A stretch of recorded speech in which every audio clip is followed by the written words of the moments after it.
Bonjour à tous, bienvenue dans Parlons Placement, une émission dense encore une fois puisqu'on va s'intéresser aux taux qui ne cessent de reculer, les taux d'intérêt. On va voir comment cela peut impacter la donne sur les marchés financiers, entre autres. L'assurance vie, on parle beaucoup de transférabilité en ce moment. Pourquoi est-ce que finalement c'est peut-être un faux sujet? Vincent Kutkowitz nous expliquera qu'il faut quand même être mobile sans forcément attendre que la loi n'évolue dans ce domaine. Et puis un invité, David Liebman, qui nous vient du Luxembourg, nous expliquera comment est-ce qu'on peut profiter d'une assurance vie haut de gamme et très flexible grâce à une solution qu'il exposera en troisième partie d'émission. Mais tout de suite, on va commencer une émission directe, c'est votre émission. N'hésitez pas à nous poser toutes vos questions et on commence avec les marchés financiers.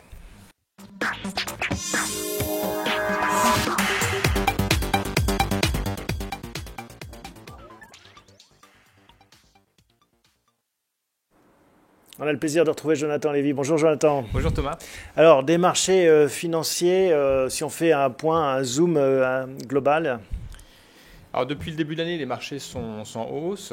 Forte hausse même. Forte hausse même. Le CAC 40 est en hausse de 12%, 12,5% depuis le début de l'année. C'est une belle hausse à comparer aux moins 10, moins 11 de l'année dernière. Alors c'est ça, c'est une vue un peu en trompe-l'œil parce que beaucoup de gens s'alarment de la remontée des marchés depuis le 1er janvier, mais parce qu'on arrête la pendule au 1er janvier ou au 31 décembre. Finalement, on est revenu là où on avait commencé à dégringoler l'année dernière. Et effectivement, on est quasiment au niveau où on était le 1er janvier 2018. Donc on revient à peu près 15 mois en arrière. Et même avant la chute de novembre, en fait, on était à peu près à ces hauteurs-là. On était même un peu plus haut, en fait. On était monté à 5005, 5550. Donc on est encore un petit peu plus bas, 5-6% en dessous des plus hauts atteints courant 2018.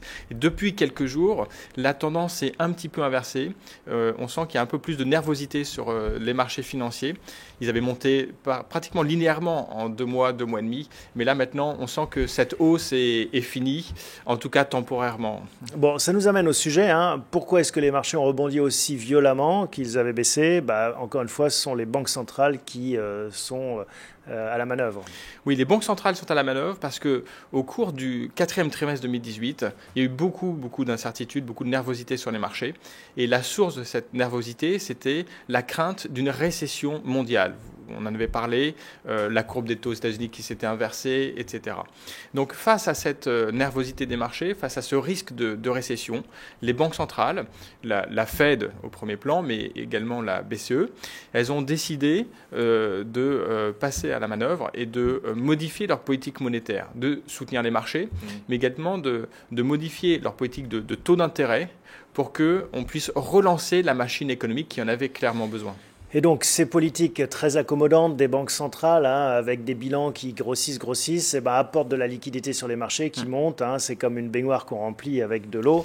Ça produit le même phénomène. Et autre phénomène intéressant, et c'est le sujet d'aujourd'hui, les taux d'intérêt baissent en conséquence. Vous nous avez apporté un graphique qui montre ça. Oui, tout à fait. Je ne sais pas si on le voit là actuellement. On va voir le graphique, on peut peut-être le montrer pour illustrer ça. 0,29% au 25 mars 2019 sur l'obligation d'État français à 10 ans. C'est impressionnant. On était tombé à combien au plus bas? À 0,10 au plus bas. Et depuis 5 ans, on est entre 0,10 et 1,5% maximum. On ne sort pas de ce tunnel qui est assez étroit, qui est assez bas. Depuis que la BCE avait commencé son quantitative easing en 2015. D'accord.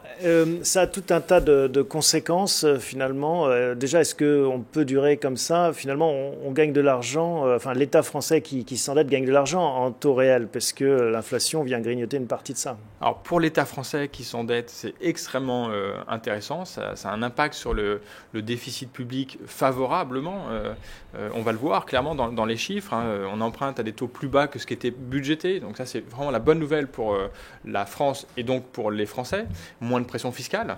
Dans le contexte actuel, c'est pas négligeable. Sur ce sujet, parce que la pression fiscale, on pourrait en reparler par ailleurs. Mais c'est vraiment une bouffée d'air qui est considérable, qui est bienvenue. Et c'est là tout l'intérêt en fait de ces politiques monétaires. C'est de donner plus d'air aux gens qui empruntent, aux gens qui investissent. C'est vrai pour les États, c'est vrai aussi pour les particuliers, ceux qui veulent acheter un bien immobilier. C'est le moment d'acheter parce que les taux sont vraiment bas. bas et ils vont probablement baisser dans les prochains jours, dans les prochaines semaines. Probablement que les banques vont réviser à la baisse les taux d'intérêt, les taux d'emprunt pour répercuter cette baisse des taux de marché aux clients finaux. À propos des banques, elles peuvent s'en sortir avec une équation de taux aussi basse parce qu'elles sont de plus en plus, enfin leurs marges se réduisant, elles sont de plus en plus étranglées, ces banques. Ça, c'est un peu l'effet secondaire négatif de la politique monétaire accommodante de la BCE et de la Fed. Le secteur bancaire est le grand perdant en fait de cette politique-là. Mais ce que je veux dire, c'est pas un vecteur de fragilité, c'est pas un risque dans le système. Alors, fragilité, non, parce qu'il n'y a pas de risque de solvabilité, il n'y a pas de risque de faillite des banques. Elles sont ultra solvables, elles sont ultra capitalisées. Les ratios réglementaires ont tellement augmenté, elles ont tellement augmenté leurs impôts que le sujet, il n'est pas d'ordre liquide, c'est pas un problème de liquidité, c'est pas un problème de solvabilité, c'est plus un problème de rentabilité. Donc, pour les actionnaires des banques, effectivement, la rentabilité est un peu moins au rendez-vous parce que les résultats sont, les perspectives, les croissances de résultats sont un peu plus faibles à cause de la baisse des taux. Les banques vont devoir trouver, elles ont un vrai challenge, elles vont devoir trouver des relais de croissance pour leurs résultats, comme c'est un challenge que peut avoir n'importe quelle entreprise dans n'importe quel domaine. Est-ce que ça va durer? Est-ce que ça peut durer finalement ces taux bas? On cite souvent l'exemple du Japon où on vit avec des taux bas depuis des dizaines d'années. Alors ça peut durer, selon moi ça va durer beaucoup, ça dure déjà depuis 5 ans, on l'a dit, ça peut durer encore de nombreuses années. Il y a plein de facteurs structurels qui expliquent ce contexte.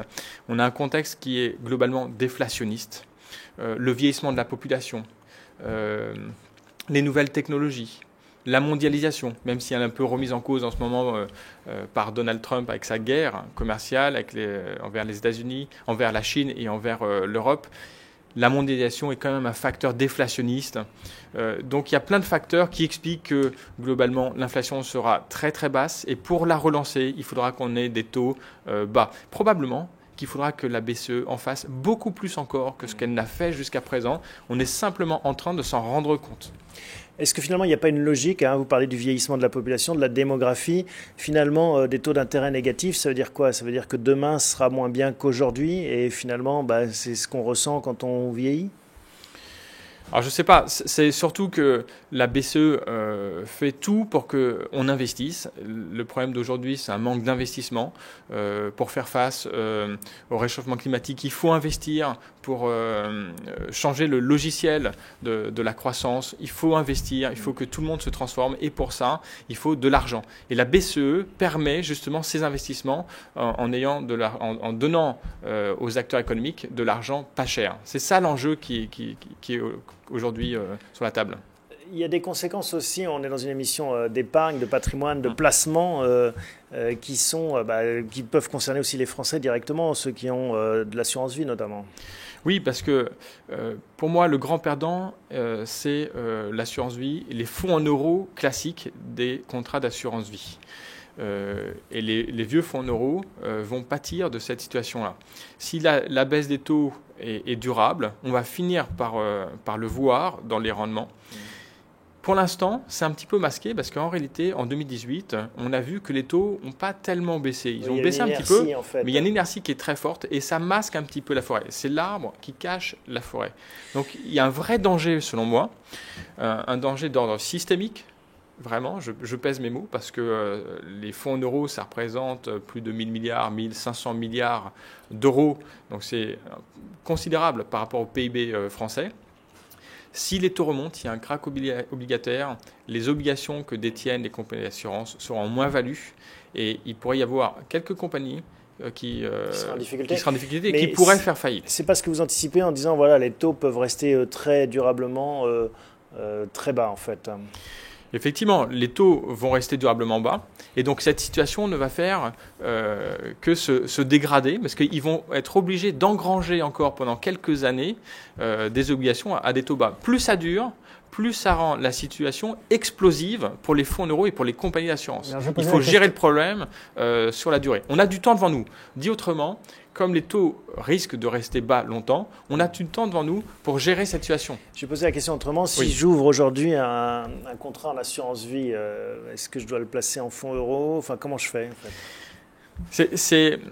toute l'ambiguïté. En fait, les fonds en euros, effectivement, présentent l'avantage d'apporter une garantie en capital, une liquidité, on peut sortir à tout moment. C'est pour ça que ça marche aussi bien, qu'il y a toujours autant de personnes qui se ruent sur les fonds en euros. Mais selon moi, il faut quand même avoir en tête qu'il y a un risque systémique qui est important. Peut-être pas à court terme, mais à moyen terme, il y a un risque systémique. Donc, je pense qu'il faut bien dire aux gens d'être extrêmement vigilants avec les fonds euros classiques. Dernière question, qu'est-ce que vous surveillez actuellement par rapport à cet indicateur de taux Rasmot qu'est-ce qui pourrait faire entrer dans un risque de krach obligataire, de remontée des taux? C'est quoi l'indicateur pour vous qui est important? L'indicateur majeur, c'est l'inflation. On ne voit pas venir depuis 10 ans. L'inflation est toujours très, très, très basse. Aux États-Unis, en Europe, l'inflation sous-jacente est à 1%, elle ne décolle pas. Tant que l'inflation est basse, il n'y a pas de risque de krach obligataire en réalité.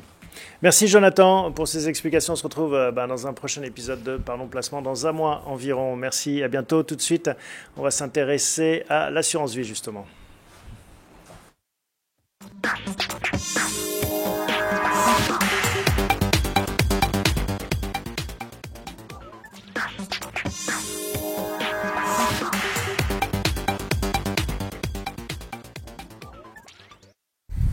Parlons Placement, une émission en direct, votre émission concernant votre patrimoine. N'hésitez pas à nous interpeller pendant cette émission, à nous poser vos questions.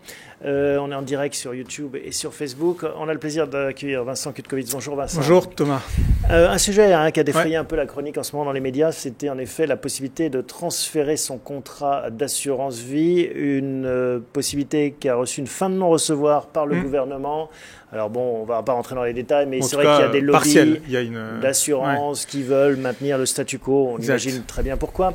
Et vous nous dites, tiens, finalement, ce n'est pas forcément nécessaire qu'on ait ça dans la loi pour optimiser son patrimoine en termes d'assurance vie. On va commencer par cette loi Pacte. Est-ce qu'il y a quand même des petites avancées Tout à fait. Donc en fait, il y a une chronique qui dure depuis plusieurs années. Effectivement, à chaque loi de finances, il y a certains députés qui essaient de faire passer ça. On sait que les lobbies des assurances ont réussi à contenir le sujet jusqu'à présent parce qu'ils ont peur d'une déstabilisation du système. Ça, c'est leur argument, en effet.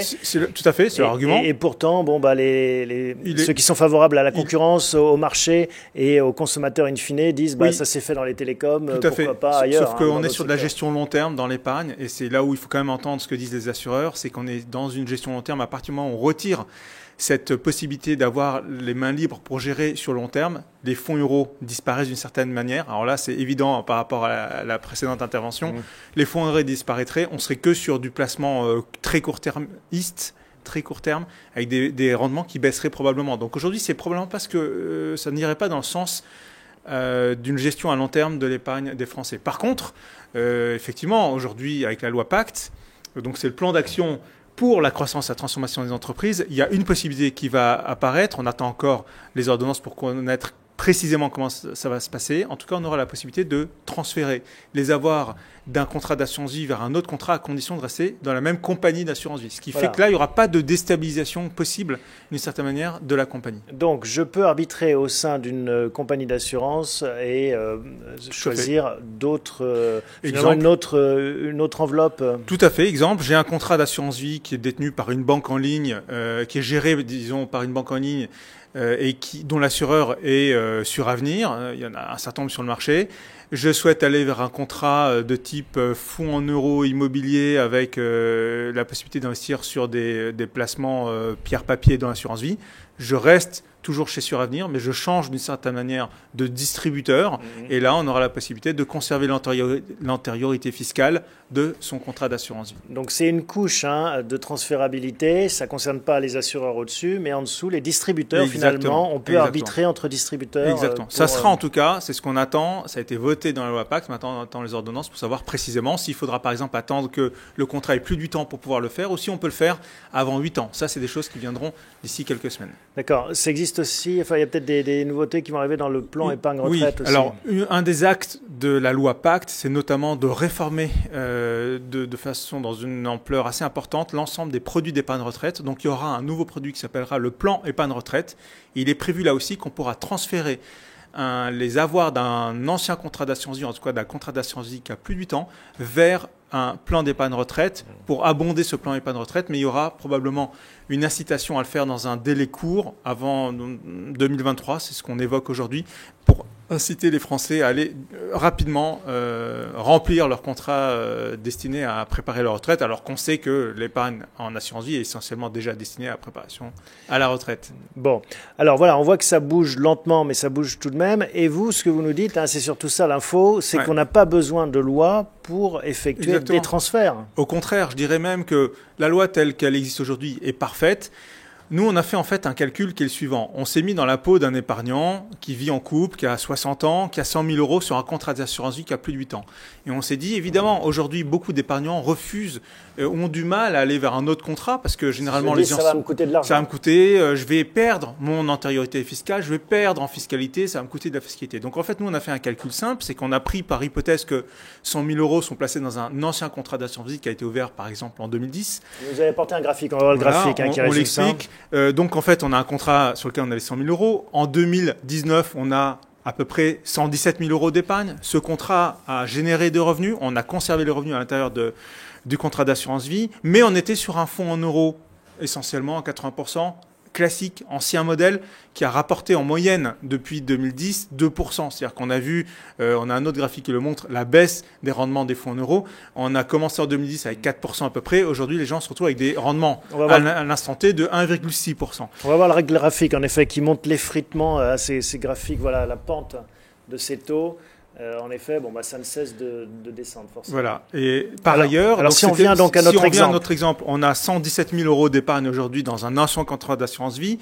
En profitant des abattements, de l'abattement de 9 200 euros pour un couple, on va avoir en fait une fiscalité de l'ordre de 600 euros. Ça va nous coûter en fiscalité, cette sortie, 600 euros. Si je sors, voilà. La question qu'on s'est posée, c'est en combien de temps, si je replace ça sur un autre contrat d'assurance vie moderne, avec une partie en fonds euros immobiliers par exemple, et une autre partie sur de la pierre papier, mais avec des placements quand même affichant une certaine sérénité, et une certaine sécurité, notamment pour la partie pierre-papier, on peut viser des rendements autour de 3,2%. Et dans ce cas-là, on se rend compte qu'en fait, en 2 mois, on a absorbé les coûts de sortie fiscaux. Les frottements fiscaux, on les a absorbés en 2 mois. Par contre, vous allez me dire, c'est les frais. En revanche, il y a des frais d'entrée, il y a des frottements. Exactement. Quand même, hein. En passant d'un produit à l'autre, d'un contrat à l'autre, il y aura des frais. Donc là, si on intègre les frais, on va récupérer, en fait, on va amortir cette sortie-là en 1 an. Bon, la démonstration, c'est de dire, finalement, c'est peut-être idiot de rester menotté à un ancien contrat pour 600 euros de frais fiscaux. Et c'est également pas la peine d'attendre une loi qui est une forme de chimère qui n'arrivera jamais.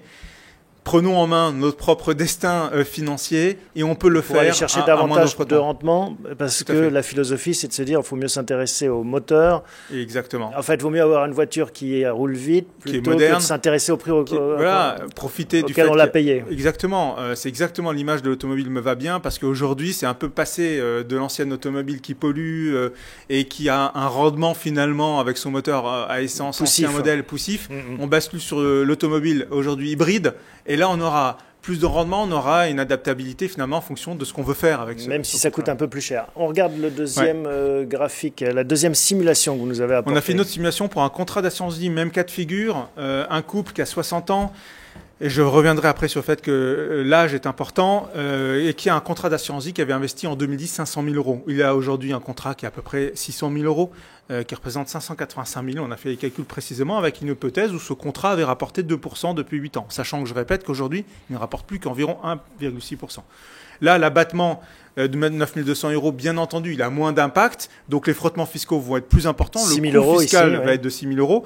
Là, pareil, on a fait le calcul que si on réinvestit ces 500 000 euros plus la plus-value qu'on a obtenue, on obtient en fait 20 000 euros de plus-value annuelle. On a un rythme on va dégager des rendements de l'ordre de 20 000 euros annuels. Et donc, en 4 mois, on absorbe les coûts fiscaux.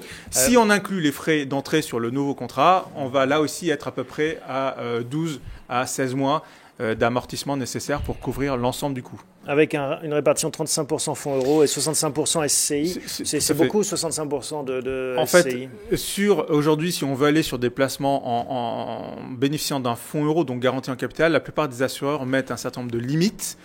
Ils offrent d'un côté des rendements plus importants grâce par exemple à l'immobilier, mais en même temps ils mettent une contrainte forte sur la possibilité d'aller sur ce type de fonds en euros. Donc généralement, et là on a pris le cas d'un contrat qui existe, que les gens connaissent bien s'ils nous suivent depuis un certain temps, où on peut mettre 35% sur le fonds euro immobilier, qui a fait 3,2% en 2018, et le reste sur différentes unités de compte, donc des placements qui ne sont pas garantis en capital, mais où on peut retrouver des placements qui ont une certaine, qui offrent une certaine sérénité, sécurité, avec une volatilité très forte. Et je pense notamment à la SCI Capimo, qui est un mélange de différentes SCPI.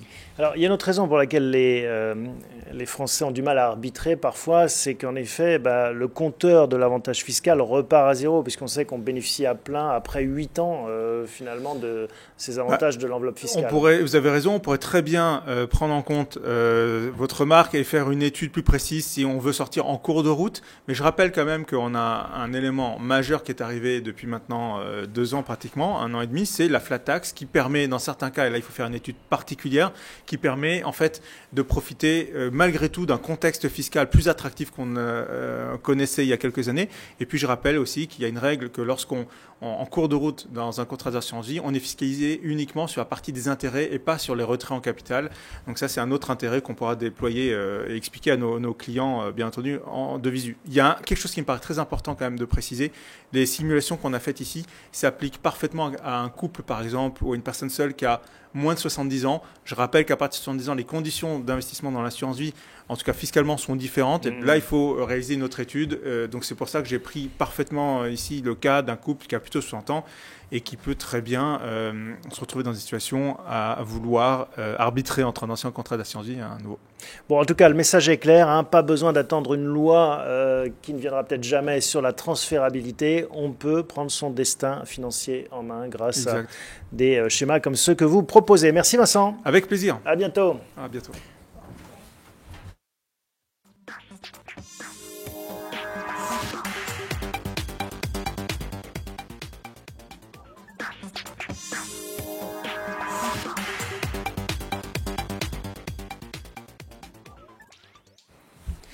Dernière séquence de Parlons Placement. On a le plaisir de recevoir David Liebman. Bonjour David. Bonjour. Vous êtes directeur chez Lombard International Assurance, une société luxembourgeoise à ne pas confondre avec vos petits camarades homonymes suisses lombardiers.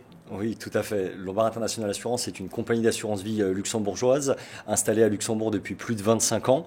Lombardier fait partie des partenaires de notre offre en architecture ouverte avec laquelle on travaille avec plus de 200 banques aujourd'hui et plus de 1000 sociétés de gestion et qui se destine notamment au marché français qui est le premier marché de collecte de l'assurance vie au Luxembourg. 41 milliards d'euros d'encours. Tout à fait. Un actionnaire prestigieux qui s'appelle Blackstone, l'américain. Tout à fait.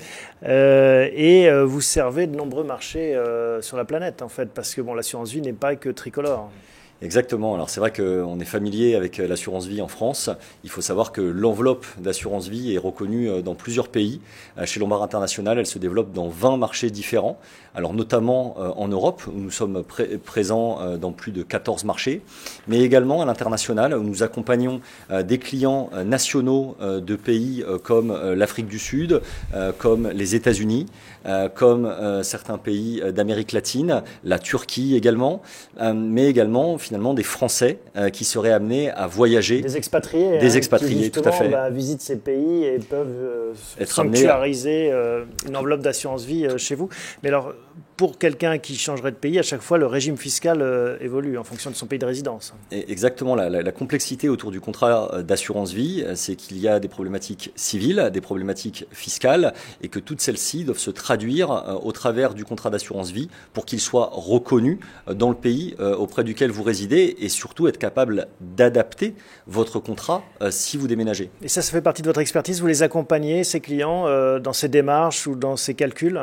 Oui, au sein de l'écosystème luxembourgeois qui est éminemment international, en plus d'être au cœur de l'Europe, chez Lombard International, nous disposons de 60 experts internationaux qui interviennent tant sur la structuration du patrimoine que sur l'ingénierie financière. Il faut aller au Luxembourg pour vous rencontrer, pour signer un contrat, pour suivre son contrat ?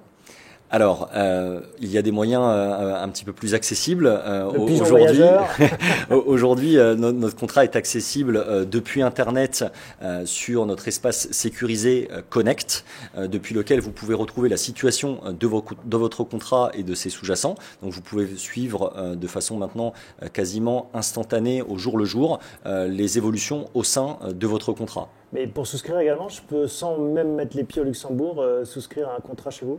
Alors, nous travaillons aujourd'hui avec un réseau de partenaires, des courtiers d'assurance en France qui distribuent notre offre. Donc, il n'y a pas besoin de rejoindre le Grand-Duché pour souscrire notre offre. Même si ça a son charme par ailleurs. Tout à fait. Il y fait bon vivre et le Luxembourg révèle plein d'atouts, mais pas la peine de prendre le train Gare de l'Est. Nous travaillons avec un certain nombre de partenaires en France. 250 000 euros, hein, c'est le ticket d'entrée pour accéder à vos services qui permettent en effet d'avoir un niveau de sur-mesure. C'est ça aussi votre innovation, est-ce que vous proposez ? Oui, on a rendu une offre haut de gamme, accessible. Aujourd'hui, au travers de notre contrat, pour 250 000 euros, vous retrouvez les services qui font l'avantage, l'expertise du Luxembourg, à savoir une gestion qui va se rapprocher au plus proche de vos objectifs, que ce soit patrimoniaux, donc dans la construction de votre contrat d'assurance vie, qui sera le souscripteur, quels seront les bénéficiaires désignés, mais également au travers de la politique de gestion au sein du contrat. Mais qu'est-ce que ça change par rapport au contrat, par exemple, franco-français ? Alors, c'est une très bonne question. Le contrat d'assurance vie luxembourgeois profite avant tout d'un univers d'investissement extrêmement large, alors qui est toujours en adéquation avec le profil de risque du souscripteur de la police d'assurance. Mais les sous-jacents éligibles au contrat sont bien plus nombreux. Par exemple alors, vous retrouvez au travers du contrat français un univers d'investissement au travers de titres vifs, en actions ou en obligations. En mandat de gestion ou en gestion conseillée, vous retrouvez l'univers classique des fonds, donc des parts de FCP, de SICAV éligibles au contrat. Et puis, une des forces développées chez Lombard International, c'est que nous avons un département dédié à l'univers des actifs dits non traditionnels, lorsque l'on qualifie... Ah oui, c'est quoi un actif non traditionnel ? Alors, un actif non traditionnel, c'est un actif à liquidité réduite. C'est-à-dire que les actifs cotés sont notamment des actifs à liquidité, on va dire, régulière.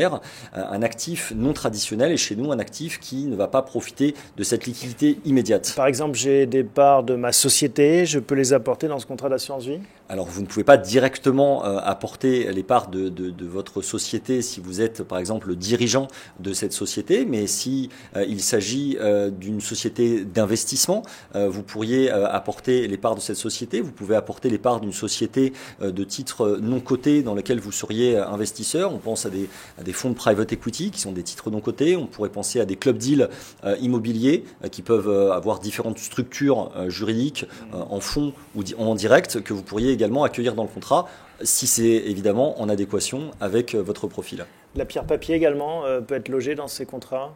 Alors, il faut regarder, si on regarde sous l'angle français, la pierre papier, entendue comme la SCPI ou des parts de SCI, ne sont pas logeables au sein du contrat luxembourgeois. En revanche, vous avez accès à toute une batterie de fonds immobiliers, de certaines OPPCI professionnelles et de parts d'OPPCI que vous pouvez en effet loger dans votre contrat d'assurance vie. Donc, on l'a compris, hein, on a un accès à une palette large finalement d'actifs sous-jacents. Les avantages du Luxembourg, hein, on a déjà parlé dans plusieurs émissions en termes d'assurance vie. En termes de sur-mesure, vous employez ce terme aussi. En quoi est-ce que c'est du sur-mesure ? Alors, l'offre est faite sur mesure parce qu'au sein du contrat luxembourgeois, le contrat est construit au travers d'une unité de compte qui va être dédiée aux souscripteurs. Vous connaissez sans doute, vous êtes familier avec le fonds interne dédié, qui est un fonds dédié aux souscripteurs géré par une société de gestion. Nous avons pour le marché français une autre unité de compte qui s'appelle le FAS, le fonds d'assurance spécialisé, qui est également une unité de compte dédiée aux preneurs de police pour ce contrat qu'il va souscrire auprès de la compagnie d'assurance vie luxembourgeoise et dans lequel il va pouvoir avoir une influence directe sur la gestion de cette unité de compte. Je crée mon petit fonds, je suis moi-même le gérant de cet actif ? Tout à fait. La compagnie d'assurance vie va donner aux preneurs de police, aux souscripteurs, la possibilité directement de piloter son unité de compte.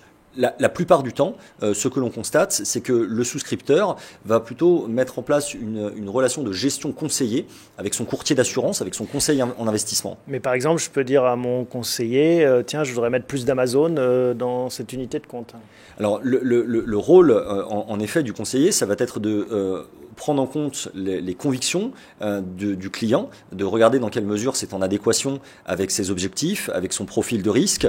Et puis, en effet, il va pouvoir lui-même lui faire des conseils qui vont être acceptés ou non par le client. In fine, c'est le client souscripteur qui a le dernier mot. Donc, à contrario d'un mandat de gestion, c'est le client avec son conseiller qui pilote et qui construit son allocation.